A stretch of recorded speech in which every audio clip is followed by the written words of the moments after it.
Hare Krishna, muy buenos días. Namaste Vishnupadaya Krishna Preshaya Bhutale Srimate Bhaktivedanta Swaminiti Namine Namaste Saraswate Deve Gauravani Pracharine Nirvisesa Sunyavadi Pashatya Deshatarine Shayatri Krishna Chaitanya Prabhunityananda Sri Advaita Gadadhara Rivasadi Gaura Bhaktavrinda Hare Krishna, Krishna Krishna, Hare Hare, Hare Rama, Rama Rama, Hare Hare. Hare Krishna reiterados. Vamos a continuar con las lecturas y reflexiones del siempre trascendental y magnífico Srimad Bhagavatam. En el día de ayer habíamos iniciado el capítulo número 12 del primer canto del Srimad Bhagavatam, donde Saunaka, en nombre de los sabios que estaban reunidos en Naimisiranya, entonces comenzaron a preguntar a Sutadeva Goswami que les hablara sobre el emperador Parikshit, el gran devoto del Señor y que fue el último de la dinastía de los Pandu, que reinó sobre esta tierra hace ya unos 5.000 años aproximadamente, y que era muy querido por el Señor. Entonces, complacido por ese tipo de preguntas, pues estaban vinculadas relacionalmente, vinculadas directamente con el Señor. Suta Goswami comenzó a narrar y comenzó hablando del abuelo de Yudhishthira, del abuelo de Maharaj Parikshit, o sea, Yudhishthira, uno de los 5 hermanos Pándava. Y en el texto de ayer dijo, Sri Suta Goswami dijo, durante su reinado, el emperador Yudhishthira administró de un modo generoso para con todos. Él era exactamente igual que su padre. Él no tenía ninguna ambición personal y estaba exento de toda clase de complacencia de los sentidos, por su continuo servicio a los pies del loto de el Señor Sri Krishna. Fíjense ayer cómo estábamos, ¿no?, sobre las cualidades básicas de Yudhishthira. Dice que era generoso para con todos. ¿Qué pasa con eso? Se dice que el devoto no tiene enemigos. El devoto puro del Señor no tiene enemigos porque ve en todos la presencia del Señor. Él ya no ve diferencias de cuerpo o de especies, ¿verdad? Él simplemente ve todo en función de la visión espiritual. O sea, ven todos la presencia de una chispa espiritual y ven todos también la presencia del Señor en la forma de alma suprema que está allí acompañando a esa chispa espiritual, y por tanto internamente siente respeto por todos. Amén de que desde el punto de vista externo siempre está también, en el caso por ejemplo del rey, siempre está disciplinando cuando hay algún asomo de comportamiento o programación mental que va en contra de la verdadera elevación de la entidad viviente. Porque una cosa es, porque a veces esto se confunde, una cosa es la visión de la presencia del alma en toda entidad viviente y amar y respetar a esa alma como parte integral del Señor, o sea, internamente ofrecerle un pensamiento amoroso hacia esa chispa de vida. Y la otra cosa es ser amigable con el comportamiento, la programación por la cual se están guiando las diferentes conductas que esa chispa de vida supuestamente está ejecutando. Una cosa no tiene nada que ver con la otra. Detrás de un asesino que acaba de matar a 6 niños así por gusto, hay una chispa de vida. El devoto puro del Señor observa esa chispa de vida y a esa chispa de vida le dedica reverencia y amor, pero al asesino no. O sea, a la conducta del asesino, sabe que esta conducta es producto de una combinación determinada de modos de funcionamiento material y ve que esa combinación está siendo desastrosa, o sea, no es favorable y no coincide con aquello que engrana armónicamente con el espíritu o la espiritualidad y la tendencia espiritual, y por tanto con mano dura desde su posición, desde su contexto por supuesto y sus cualidades. Entonces no solo está en contra de esto, sino que ve la manera de qué forma puede truncar que esa entidad viviente en su sueño, arrastrado por programaciones mentales materialistas, siga empeorando su situación, así como también la situación del lugar donde existe. Fíjense, eso es importante comprenderlo, porque el concepto de bondad en el mundo material es que el bondadoso, el ser buena gente, es corresponder a todo el mundo y pensar con el bien de todo el mundo. Entonces eso trae a un falso concepto de derechos humanos. Supuestamente los derechos humanos dicen, ¿no?, que todo el mundo que merece ser bien tratado, no importa si es esto, si es aquello, porque...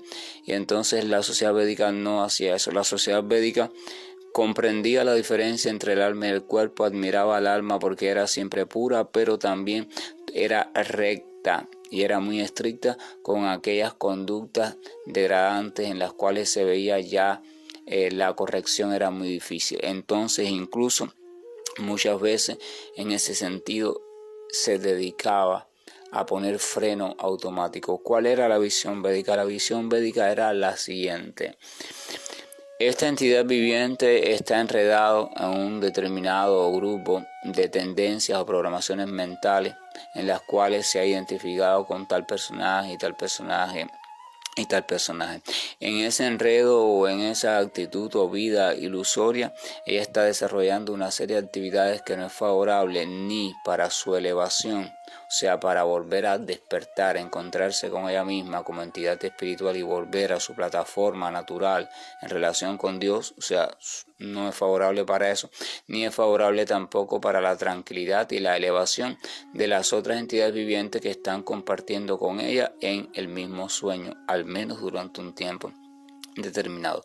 Por tanto, no está siendo favorable en ninguno de los sentidos, ni en el sentido personal ni en el sentido colectivo. Esto quiere decir que no hay razón para permitir que eso siga existiendo. Y permitir que siga existiendo y desarrollándose ese tipo de conducta, entonces el encargado de cuidar el orden en este planeta o en este universo estaría violando con su deber, porque su deber es cuidar el orden para que las entidades vivientes en un espacio armónico puedan sentirse lo suficientemente estimuladas y también capaces como para redirigir su atención hacia la espiritualidad y por supuesto también hacia el Señor Supremo y cambiar la visión de la existencia de la vida. Entonces, ¿qué hay que hacer?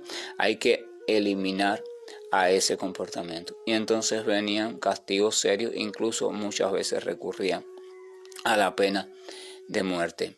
La pena de muerte en ese contexto era vista como la medida mejor, y además de eso era vista como el mayor beneficio para esa entidad viviente, porque al acabar con ese personaje, entonces automáticamente impedían que esa entidad viviente siguiera hundiéndose en ese sueño oscuro, y al impedirlo eso, entonces ya ahí estaba el primer beneficio.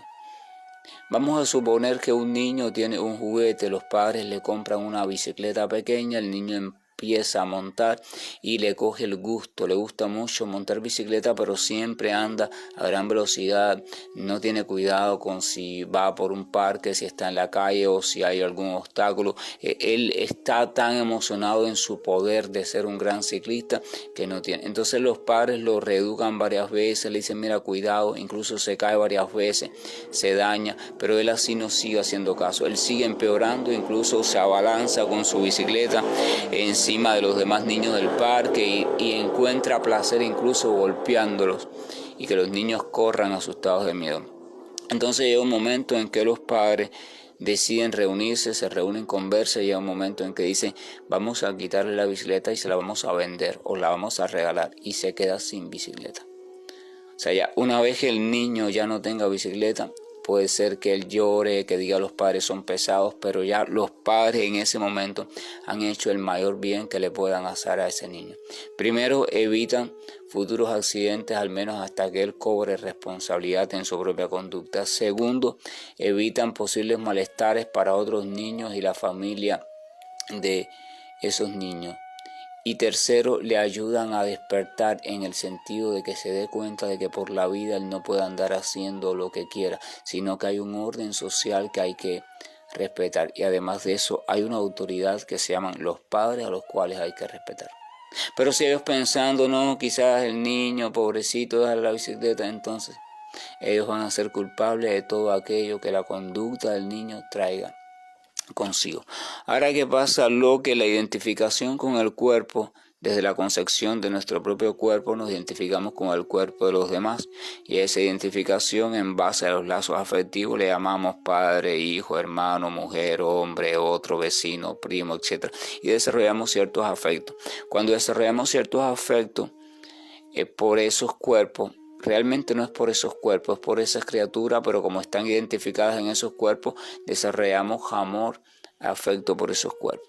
Cuando nos enteramos la posibilidad de que van supuestamente a matar a ese cuerpo, entonces viene un sufrimiento desgarrador. Ay, no, pero no, quizás él cambie, vamos a darle una oportunidad, y con el tiempo, ¿verdad? Y a veces en dar esa oportunidad ocurren 10 muertes más, ocurren 10 no sé cosas más, y ocurre un desastre. O sea, se sacrifican no sé cuántas vidas por una supuesta, a ver si esta maquinaria enmienda su programación. O sea, eso quiere decir que es una conducta que tiene su base en la ignorancia de la verdadera realidad de la entidad viviente. Eso siempre va a ser un tema delicado, el tema del castigo, el tema de la reeducación severa, el tema incluso de la famosa pena de muerte, pero les explico cómo, a grandes rasgos, cómo lo enfocaba la sociedad védica. No para ponerlo como un modelo que hay que aceptar, simplemente para que podamos reflexionar desde el enfoque. La sociedad védica actúa desde el conocimiento profundo del fenómeno y no desde la sensibilización superficial del fenómeno. Lo mismo pasa con la caridad. O sea, hay una diferencia básica entre la chispa de vida y la programación de comportamiento. Hay muchas personas que han asumido como modo de subsistencia, o modo incluso más que de subsistencia, modo de comodidad, el vivir de la caridad. O sea, ellos han encontrado de alguna forma la manera de mostrar una imagen bastante sensibilizadora frente a la visión de los demás, para que todo el mundo sienta el deseo de darle caridad. Y entonces ellos muchas veces, no teniendo una situación tan precaria, se acomodan a vivir de esa manera. Entonces, la mayoría de la gente, sin saberlo, en vez de estar contribuyendo a su bien o a su crecimiento, está contribuyendo a su hundimiento y degradación como persona, o sea, en ese tipo, a que refuerce ese tipo de comportamiento o programación mental. Por eso Bhagavad Gita dice que la caridad puede estar en 3 modalidades diferentes: en la ignorancia, la pasión y la bondad, y que no todas son beneficiosas, ni para el que la da, ni para el que la recibe. Entonces tiene que aprender a discernir la persona en cuál de las modalidades está cuando siente el deseo de dar cierta caridad y a quién quiere dársela, y en función de eso debe decidir si es provechoso darla o si no es provechoso darla. Desde el punto de vista del conocimiento, o sea, desde el punto de vista del camino de la purificación. Siempre son temas realmente complejos. Entonces Yudhishthira, o sea, se dice que no tenía enemigos, él era generoso para con todo, él era exactamente igual que su padre, él no tenía ninguna ambición personal y estaba exento de toda clase de complacencia de los sentidos, y al final del texto aclaraba por qué era posible que él hiciera todo esto. Dice que porque siempre estaba en continuo servicio a los pies del loto del Señor Supremo, o sea, siempre estaba de una forma u otra pensando en el Señor Krishna y desde su corazón sirviéndole, o sea, deseando simplemente que toda actitud que él tuviese y toda decisión que tomase fuese agradable ante los ojos del Señor. Ese es el único secreto del comportamiento del devoto puro. Continuó diciendo, incluso hasta los planetas celestiales llegaron las noticias acerca de las posesiones mundanas de Maharaj Yudhishthira, los sacrificios mediante los cuales él llegó a obtener un mejor destino. Llegaron las noticias sobre su maravillosa y casta reina, sobre sus leales hermanos, sobre sus extensas tierras, su soberanía y su fama en este planeta. O sea, dice que fue tan renombrado este Yudhishthira. Estamos hablando, recuerden, todavía del abuelo de Parishit, o sea, estamos hablando del hermano mayor de Arjuna, el hijo del rey Pandu, el que quedó a cargo de la dinastía de los Pandu, del reinado después de la finalizada la batalla de Kurukshetra. Dice que era tanta su fama en todo sentido que hasta los planos de conciencia más elevados, a los de los sabios y los de los semidioses, se enteraron. O sea, hasta ellos llegó la fama, el renombre de este rey, que era además de eso un gran devoto. Continuó diciendo, oh brahmanas, la opulencia del rey era tan encantadora que los ciudadanos del cielo la ambicionaban. Pero como él estaba absorto en el servicio del Señor, nada fuera de ese servicio podía satisfacerlo, ¿verdad?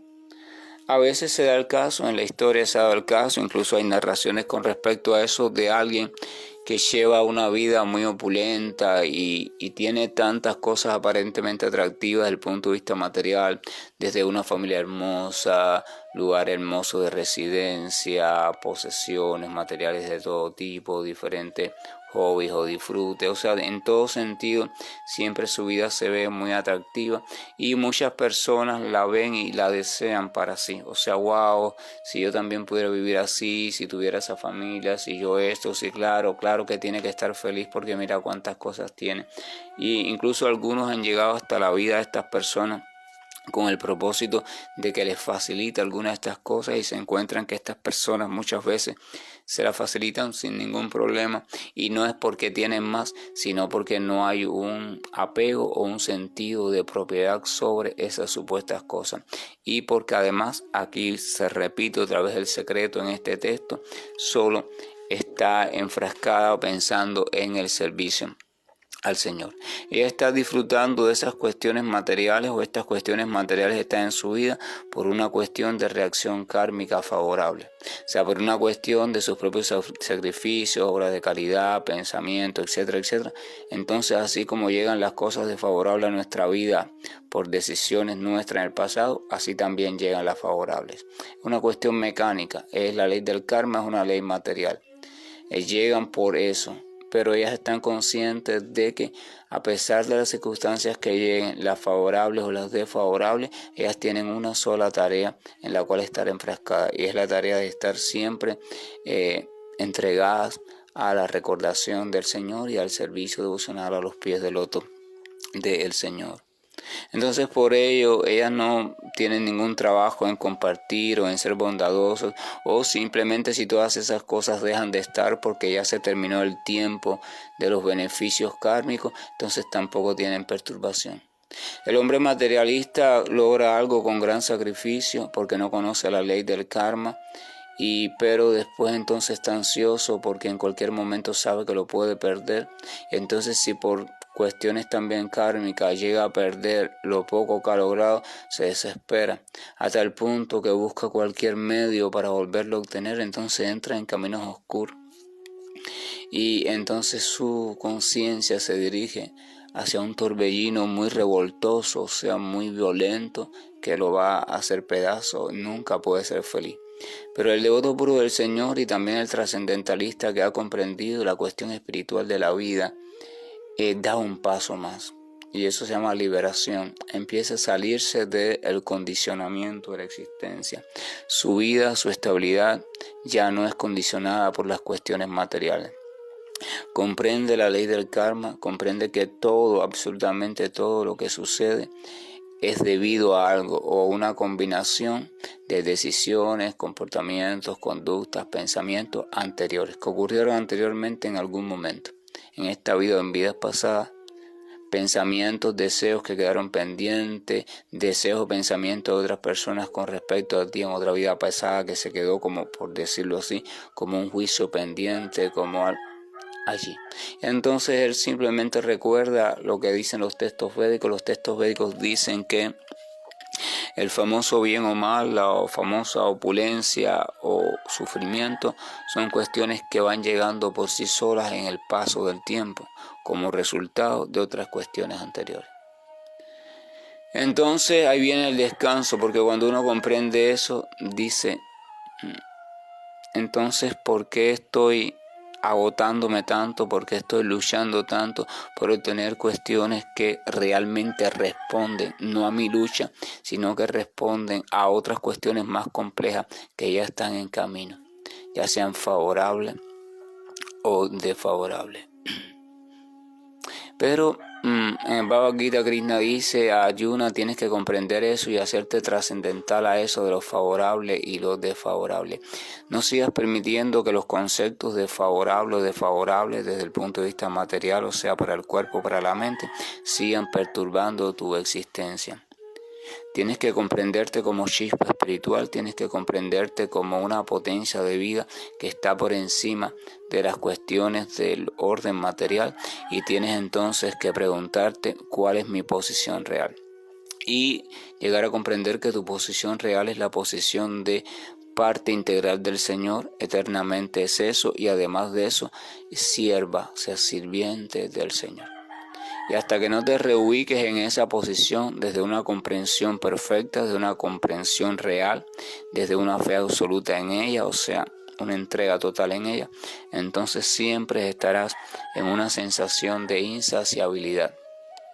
Y esa sensación, como no la reconoces bien porque estás dormido, entonces la interpretarás de muchas maneras y piensas que se puede resolver de muchas maneras. Aquel que tiene tendencia al conocimiento o a la inteligencia piensa que se resuelve si logra ser un gran científico, un gran filósofo, dar explicaciones a no sé cuántos problemas, no sé cuántas teorías. El que tiene tendencia creativa piensa que se resuelve esa sensación de insaciabilidad si se dedica a ser un gran creador en diferentes campos de la vida material. El que tiene tendencia administrativa piensa que si logra ser el mejor empresario, el dueño de no sé cuántas riquezas, un gran rey, un gran gobernador, ya se va a resolver ese asunto. O sea, todos piensan de acuerdo a la tendencia en la que están enredados, que diferentes formas supuestamente de ser felices, pero nadie lo logra. Así diría Calderón de la Barca en su obra La vida en sueño, una obra de teatro. El personaje principal dice: sueña el rico con su riqueza que más cuidado le ofrece, sueña el pobre que padece su hambre y su tristeza, sueña el que a medrar empieza, sueña el que afana y pretende, y en el mundo en conclusión todos sueñan lo que son, aunque ninguno lo entiende. Yo sueño que estoy aquí de estas prisiones cargado y soñé que en otro estado más lisonjero me vi, que es la vida un frenesí, que es la vida una ilusión, una locura o una ficción, donde el mayor bien es pequeño, que toda la vida es sueño y los sueños son. Este Calderón de la Barca era dramaturgo, pero tenía formación como sacerdote, o sea, era religioso, y por alguna razón también comprendió lo vano de las ilusiones en esta vida, y comprendió que por muchas estrategias que armaras nunca ibas a poder satisfacer ese sentimiento o ese sentido de insaciabilidad que hay en lo profundo de toda criatura. Toda criatura o todo cuerpo material aquí cambia, evoluciona, se modifica, se adapta, realiza esta actividad, realiza aquella con un solo fin, el fin de experimentar placer, de ser feliz. Pero vemos que nunca lo logra, y cuando logra un aparente placer, lo que logra es la imitación de placer, y por supuesto es temporal como toda imitación, porque no está en el contexto del plano de conciencia material aquel placer que puede dar satisfacción plena al alma. Sin embargo, dice aquí acerca del rey Yudhishthira, que este rey Yudhishthira, a pesar de que lo tenía todo y grandes y supuestos placeres materiales, todo lo que cualquier persona podría desear, dice que como él estaba absorto en el servicio del Señor, nada fuera de ese servicio le daba verdadera satisfacción. Su felicidad, su satisfacción, su tranquilidad, su estabilidad no venía de sentirse seguro dentro de su palacio, ni de sentirse seguro dentro de un pueblo tranquilo, ni de tener una esposa hermosa, ni de tener una gran familia, ni tener las arcas llenas de monedas de oro o de otras joyas preciosas, ni de ser famoso, no. Su tranquilidad, estabilidad y sentido de júbilo y felicidad venían precisamente del estar y permanecer absorto internamente en el servicio del Señor mediante la recordación de aquellas cuestiones vinculadas al Señor y mediante la determinación de siempre comportarse, pensar y hablar de un modo que resultara agradable ante los ojos de ese amoroso Señor. Esa es la cuestión. Ese es el secreto de la felicidad del devoto puro y de todos aquellos que, gracias a la misericordia y sabiduría concedida por el Señor, han accedido a la conclusión de la identidad espiritual más allá de la identificación material. Que la gracia y el amor de nuestro Señor nos acompañe, bendito y siempre buen Señor. Realmente el Señor nos está dando a diario tantas oportunidades para que reflexionemos. Tantas oportunidades y nos las está mostrando de tantas maneras, nos las está mostrando de tantas formas. Y para ver si tenemos la suerte de que con alguna de esas oportunidades nos identifiquemos, nos sintamos atraídos, alguna de ellas cree resonancia en nuestra mente y nos movilice en el sentido de la reflexión espiritual sobre la existencia. Nos ayude entonces a revisar todo la tela de araña que hemos creado en los lazos materiales de nuestra vida, basados en el cuerpo, a lo cual le llamamos familias, amigos, amistades, vecinos, enemigos, toda esa pila de cosas, denominaciones, y que veamos cómo estamos siendo atados, cómo estamos siendo movidos por todos esos lazos, como una marioneta o de la misma forma en que una marioneta es movida por los hilos que el titiritero o el actor tiene en sus dedos. Y esa es la cuestión, eso es lo que realmente somos cuando estamos funcionando de acuerdo a la concepción material de la existencia. Somos marionetas, somos muñecos, somos títeres, somos robots, somos computadoras que no son libres en ese sentido. La gente piensa que es libre. Oh, mira, yo soy libre porque mira cuánto dinero tengo y con esto puedo hacer lo que quiera. Mira cuánto poder tengo, cuántas relaciones tengo, cuánto esto, y tú lo que eres un tonto. Dios permita que un día te des cuenta de esa tontería. Cuando uno se da cuenta de esa tontería cae en una crisis existencial porque se da cuenta que todo lo que pensaba que era seguro, importante, grande, no era más que tela de araña, con colores bonitos, pero tela de araña al final. Y entonces uno dice, ¿qué he hecho con mi vida? Y después si logra salir de esa crisis, porque hay quien se queda ahí dando vueltas en ese sentimiento de sentirse aplastado, oscuro, sin sentido, de depresión, de ideas de esto, de aquello. Si logra salir de allí por ayuda o por lo que sea, porque sigue reflexionando con más profundidad, dice, bueno, ¿cómo puedo arreglar este asunto? ¿En qué dirección puedo ir transitando? ¿En qué dirección puedo ir dirigiendo mi existencia? Que pueda yo cambiar esta realidad. Entonces ese es el verdadero inicio de la búsqueda de la luz, verdadero inicio de la espiritualidad. Dios es bueno. Krishna está siendo muy bueno con todos nosotros porque si no nos estuviéramos encontrando cada amanecer en un mensaje que, aunque yo lo puedo explicar siempre de modo muy imperfecto, aún así el mensaje en sí mismo tiene su propia potencia espiritual. Y esa es mi esperanza. Yo siempre pienso de la siguiente manera, Señor, no tengo la más mínima capacidad para dar ni siquiera una gota de explicación correcta sobre tus textos, pero aún así lo que me da tranquilidad a la conciencia es que los textos en sí mismos tienen su potencia de pureza, así que por muy torpe que yo sea, esa potencia de pureza de ellos los va a mantener a salvo de mi arrogancia, mi vanidad mi oscuridad. Así que, y al mismo tiempo me van también a ayudar a mí a irme purificando al hacer esta tarea de compartirlos con otras personas y conmigo mismo. Hare Krishna, buen día. Estoy finalizando la llamada.